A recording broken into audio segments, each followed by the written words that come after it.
Welcome to biology पाठशाला। आज की पाठशाला में हम बात करेंगे एक्सक्रीशन की और ये कैसे एक्सक्रीटरी ऑर्गन होम्योस्टेसिस में पार्टिसिपेट करता है इसकी बात करेंगे। लेकिन पाठशाला को स्टार्ट करने से पहले हम बच्चों को मोटिवेशन मैसेज देते हैं और आज का मोटिवेशन मैसेज है कि मेरे प्यारे बच्चों, कर्म करते चलिए, आप प्रयास करते रहिए, मेहनत करते रहिए और आगे बढ़ते रहिए। ठीक, अगर हम आज के टॉपिक की बात करें तो हमें टॉपिक पढ़ना है एक्सक्रीशन के बारे में, एक्सक्रीशन के बारे में या उत्सर्जन के बारे में। ठीक, अगर हम एक्सक्रीशन की बात करें, तो होता क्या है, देखिए, कहता है कि बॉडी में ठीक, देखिए फ्लो चार्ट समझिएगा। मेटाबॉलिक एक्टिविटी के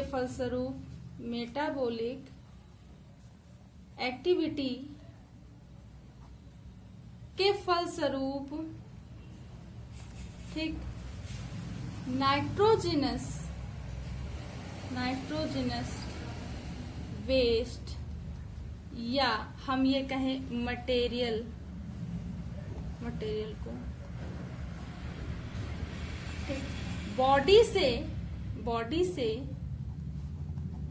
ठीक बाहर निकालने की जो प्रोसेस होती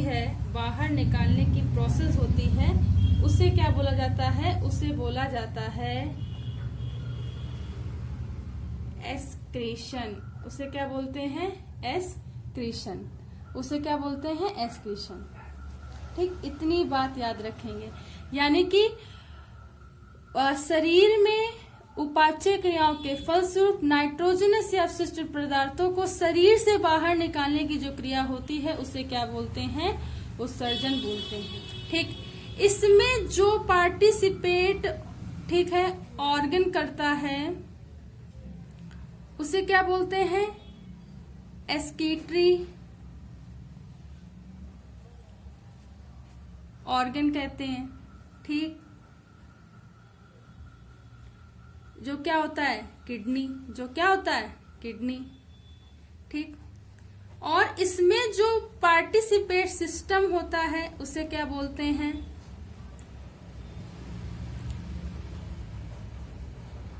एक्सक्रीटरी सिस्टम। तो ये जो क्रिया जिस तंत्र की सहायता से होती है उसे एक्सक्रीटरी सिस्टम कहते हैं और जिस ऑर्गन की सहायता से होती है उसे एक्सक्रीटरी ऑर्गन कहते हैं। और इस तरीके से इसका कुछ ओवरव्यू होता है। ठीक, अगर हम इसके आगे की बात करें कि कैसे, देखिए जो एक्सक्रीशन का जो प्रोसेस है उसमें जो पार्टिसिपेट करता है एक्सक्रीटरी ऑर्गन करता है। और ये एक्सक्रीटरी ऑर्गन क्या होता है? किडनी। ये एक्सक्रीटरी ऑर्गन क्या होता है? किडनी। और ये क्या करता है? होम्योस्टेसिस में महत्वपूर्ण भूमिका निभाता है। तो कभी कभी इस तरीके के क्वेश्चन भी आते हैं। देखिए कैसे होम्योस्टेसिस में महत्वपूर्ण भूमिका निभाता है। ठीक, अगर हम बात होम्योस्टेसिस की करें तो सबसे पहले होम्योस्टेसिस में क्या करता है कि जो किडनी होती है, ठीक, बॉडी के इंटरनल टेम्परेचर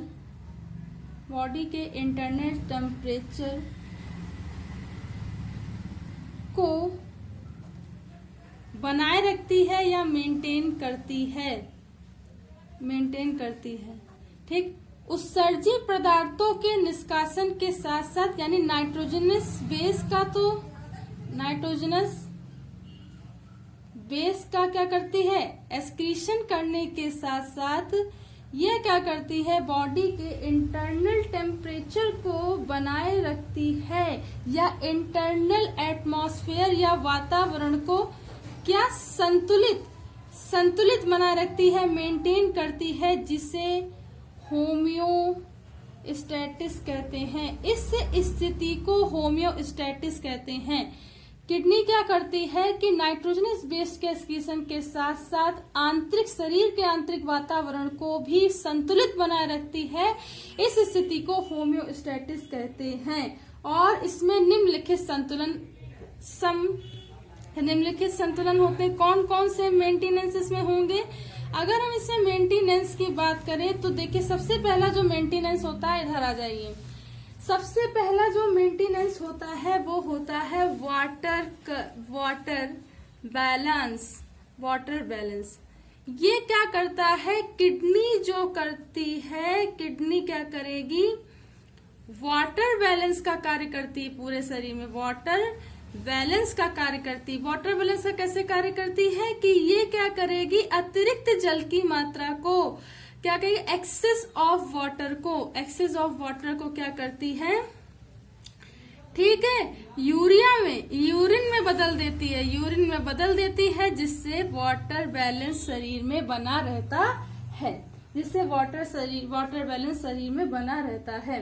अगर हम आगे की बात करें, देखिए आगे अगर हम बात करें तो ये क्या करती है? सॉल्ट बैलेंस का भी कार्य करती है। ये क्या करती है? किडनी जो होती है ये क्या करेगी? ब्लड के द्वारा रुधिर वाहिकाओं की सहायता से, लुड्रिक वेसल्स की सहायता से क्या करती हैं? सॉल्ट बैलेंस का कार्य करती हैं। ठीक, ये बात याद रखेंगे। तीसरा अगर हम बात करें तो एसिड और बेस बैलेंस। किडनी क्या करती है? किडनी ये करती है कि किडनी में उपस्थित ब्लड वेसल्स एवं पूरी किडनी क्या करती है? एसिड तथा बेस ठीक की मात्रा को संतुलित करती है। ठीक, ये इसका काम होता है। ठीक, अगर हम आगे बताएं, जैसे इसमें क्या होता है, अगर बेस की मात्रा बढ़ रही है तो भी कंट्रोल करेगी, एसिड की मात्रा बढ़ी तो भी ये क्या करते हैं? कंट्रोल करती है। अगर हम आगे की बात करें तो जितने भी टॉक्सिक मटेरियल होते हैं, टॉक्सिक मटेरियल हो गया, ठीक, इनका शरीर से निष्कासन और बैलेंस का काम किडनी करती है। ठीक, तो इस तरीके से कुछ ये होम्योस्टैटिस में महत्वपूर्ण भूमिका निभाती है। मेरे प्यारे बच्चों, आज की पाठशाला आपको समझ में आई हो तो इसे अन्य बच्चों तक शेयर कीजिए, सब्सक्राइब कीजिए। धन्यवाद।